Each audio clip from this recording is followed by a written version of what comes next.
আসসালামু আলাইকুম সবাইকে। আশা করি সবাই ভালো আছেন, আমিও ভালো আছি। তো চলুন আজকে আমরা কম খরচে মজাদার একটা তরকারি রেসিপি তৈরি করে দেখাবো। তো একে একে আমি এখানে ডিম ভেঙে নেব। তো এখানে আমি 3টা ডিমই ভেঙে নিচ্ছি। তো দেখুন এই যে ডিম ভাঙার সময় এই যে এরকম যদি পড়ে খুব কষ্ট হয় এবং রাগও ওঠে, উঠতেই চায় না, তবু রয়ে গেছে। তো আমি একটা একটা করে সবগুলো উঠিয়ে ফেলবো। পরে ডিমটা ভাঙার পরে আমি চামিচ দিয়ে এগুলো তুলে ফেলবো, সেটা আপনাদের দেখায় দেব। তো এরকম সহজ সহজ ভিডিও কিংবা সহজ রান্না আমার চ্যানেলে আপনারা পাবেন। যারা একটু অলস, রান্না করতে কষ্ট হয়, এরকম দেখবেন সহজ রান্না এখানে পাওয়া যায়, কম মশলা এগুলো তৈরি হয় আমার রান্নাগুলি। তো আশা করি সবার কাছে ভালো লাগবে আমার এই রেসিপিটা। তো তারপরে দেখুন আমি কি করলাম, একটা বাটি নিয়েছি, স্টিলের বাটি। তো এই বাটিটা অনেক বছর পরে আমি বাড়ি করেছি আজকে। তো এটাতে আমি তেল লাগাই দিলাম। দেওয়ার পরে এখানে ডিমটা ঢালবো। জানি না কি অবস্থা হয়, মানে আসে কি না আসে ডিমটা পুরোটা ঢেলে দিয়ে ফেললে।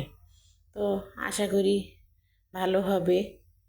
অনেক দিন পরে বাটিটা বাইর করেছি, তো তার কারণেই অত টেনশন করতেছি যে হবে কি হবে না। তো আমি এখন এখানে একটা কড়াইয়ে পানি দিয়ে একটা স্ট্যান্ড দিছি, তার উপরেই বাটিটা দিয়ে দিলাম। দেওয়ার পরে আমি সুন্দর করে ঢেকে কিছুক্ষণ জাল করে নিয়েছি, প্রায় আধা ঘন্টা। আধা ঘন্টা পরে আপনাদেরকে দেখাচ্ছি। দেখুন অনেক সুন্দরভাবে ডিমটা হয়েছে। তো এই তো আমি পুরো সাইডটা একটু চাকুর সাহায্যে কেটে নিচ্ছি, ডিমটা পুরোটা ঢালতে পারি। তো এই তো ঢালা শুরু করে দিলাম। এটার উপরে অনেক থাপড়াথাপড়ি করছি, কোনোতেই কোনো কাজ হয়নি।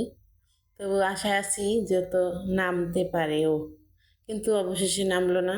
এই তো এখন চাকুর সাহায্যে আমি এখন এখান থেকেই সাইজ করে করে কেটে নিচ্ছি। কেটে নেওয়ার পরে আমি এক একটা করে তুলে ফেলবো। যেহেতু ওভাবে আসলো না, তো ভাঙা তো যাবে না। আমি আজকে এটা রান্না করব, কিন্তু যদি বাইরেই করতে না পারি সাইজ মতন, তাহলে আমি কিভাবে রান্না করব। তো আমার মেয়ে দেখে বলছিল এটা নাকি পুডিং। তা আম্মু আজকে পুডিংটা এরকম হলো কেন, তোমার তো পুডিং সবসময় ভালো হয়।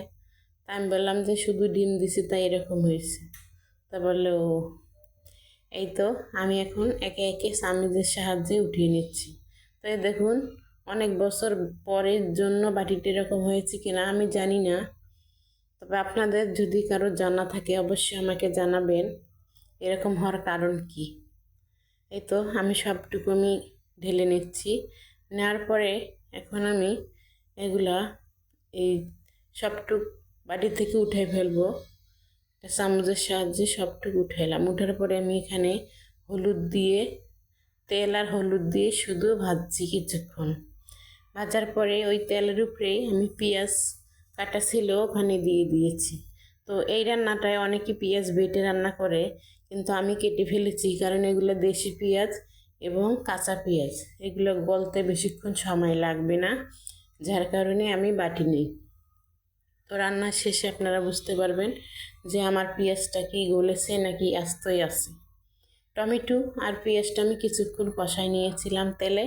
নেওয়ার পরে এখন আমি এখানে বাকি মশলাগুলো একে একে দিয়ে দেব। দেওয়ার পরে আমি আবার সুন্দর করে নেড়ে নেব। এই তো আমি হালকা হালকা মশলা দিলাম, কারণ এখানে মরিচের গুঁড়ি বেশি একটা দেইনি, খুব কম দিয়েছি। তারপরে আপনার লবণ তো দেইনি, একদম অল্প একটু দিয়েছি, কারণ আমি ডিমের সঙ্গে লবণ দিয়েছিলাম। এখন যদি আবার লবণ বেশি দিই তখন আবার প্রবলেম হয়ে যাবে, মানে বেশি হয়ে গেলে খেতে পারবো না। তার জন্য আমি খুব কম লবণ দিলাম। দেওয়ার পরে আমি এখানে একটু পানি দিয়ে একটু সুন্দর করে কষায়া ঢেকে কষায় রান্না করব। রান্না করার পরে আমি আপনাদের দেখিয়ে দিচ্ছি।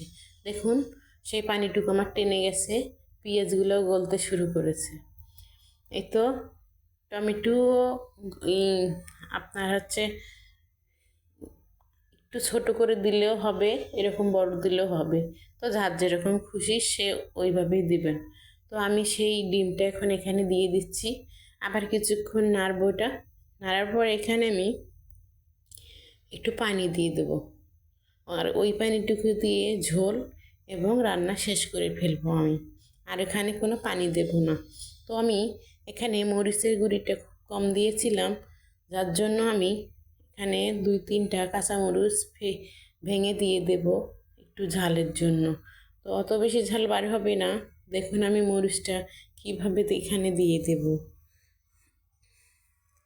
এই তো আমার সেই পানিটা দিয়ে দিলাম।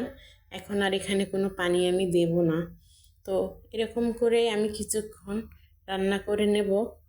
রান্না করার পরে আপনাদের দেখাই দিব কীরকম হলো আমার রান্নাটা। তো এই তো সেই কাঁচামরিচ 3টা আমি এখানে দিয়ে দিচ্ছি। দেওয়ার পরে আমি আর কোনো মরিচ টরিচ দেব না। আর খুব অল্প মশলা এটা রান্না করা যায়। তো আপনাদের যদি ভালো লাগে আমার রান্নাটা, অবশ্যই আমাকে লাইক কমেন্ট শেয়ার করবেন, ওপর কেউ দেখার সুযোগ করে দিবেন। তো এই তো দেখুন ডিমগুলো একদম খুব সুন্দরভাবে উপরে ভেসে ভেসে উঠেছে, খুব সুন্দর লাগছে দেখতে। তো তারপরে আমি এখানে একটু ধনেপাতা দিয়ে দিলাম। তো এখানে তো অন্য কোনো মশলা আমি অ্যাড করিনি, তাই শুধু ধনেপাতাটুকু দিয়ে দিচ্ছি। অন্য কোনো মশলা বলতে গরম মশলা, জিরা, ধনিয়া এসব কিছুই দেইনি। আর এই তো আমার লবণটুক কম হয়ে গেছিলো, তার জন্য একটুখানি লবণ দিয়ে দিলাম। দিয়ে দেওয়ার পরে আমার রান্নাটা মোটামুটি শেষ।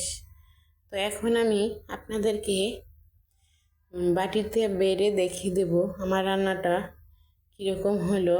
তো দেখতে থাকুন আমি কিভাবে বাটিতে ঢেলে নিলাম।